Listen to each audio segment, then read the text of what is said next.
कोल्हापुरात आता महाप्रसादासाठी परवानगी बंधनकारक असणाऱ्या अन्न सुरक्षा नियमांचं पालन करण्याचं प्रशासनाचं आवाहन आहे।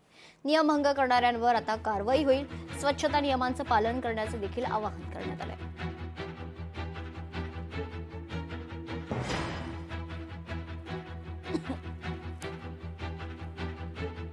मी जे आहे महाप्रसादासाठी आमच्या जे वेगवेगळे अन्न सुरक्षा अधिकारी आहेत आपल्याकडे कोल्हापूर जिल्ह्यासाठी 9 अन्न सुरक्षा अधिकारी कार्यरत आहेत।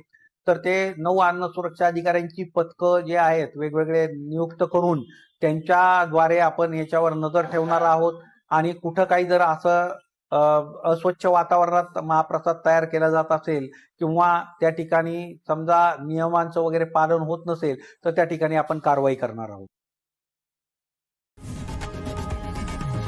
लोकशाही मराठी ऐका, पहा, जागरूक रहा।